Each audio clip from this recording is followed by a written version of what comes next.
blood sweat. Ang blood sweat, kine-check natin kung merong dugo doon sa parte ng katawan. Ngayon, isa-isayin natin.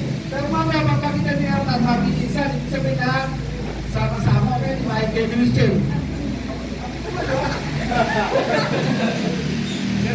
Okay, dito na gawin. O, muna rapid scan using clinical eye. Head to toe. Clinical mo lang. Pero sa pagtingin mo gano'n, sinencheck ko na siya. Mabilisan. Then blood sweat. O, sinabi blood sweat, from head to toe. I-check natin yung ulo. Kasi no, gano'n. At then dapat yung dalawang kamay ito, nagsasalubong.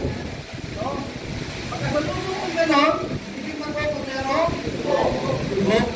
Kasi kung meron dugo, ibig sabihin meron siyang head injury o may sugat, may contusion o whatsoever.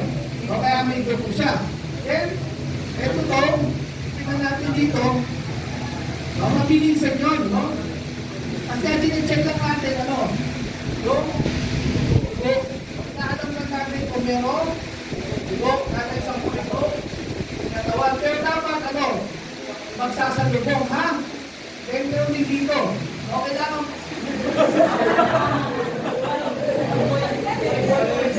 masok ko siya gano'n. Dapat magsasalubong. Okay? Pabilisan lang. 60 to 90. Pabilisan yun.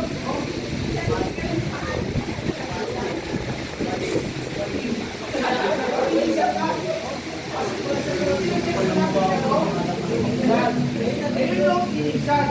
Okay, ano naman natin? Sinecheck natin kung meron blood, kaya nga blood sweat. Diba? Tawal ko yung tao eh. I-check nyo. Kaya ito dapat mag-abot.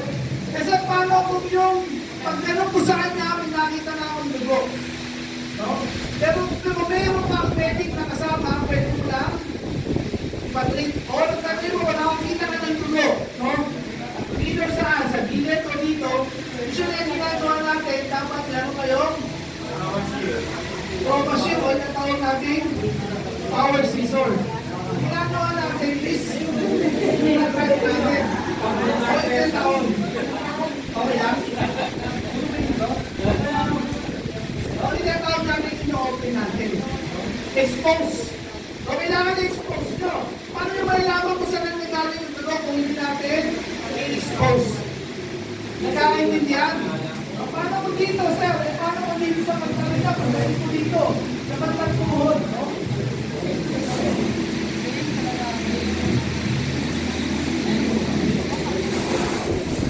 Pagdali ko dito, nakita ko balikat.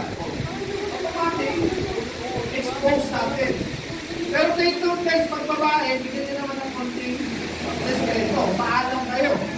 Kung meron kayong pagpapay nyo. Kasi pag expose na oil, mas maganda, expose ko sa ambu. Tandaan nyo lang na meron dugo rito, expose nyo sa loob na lang lang ambu para at least wala masyadong nakakita. Kung sa lalaki, okay lang, kahit ibaran natin. Okay?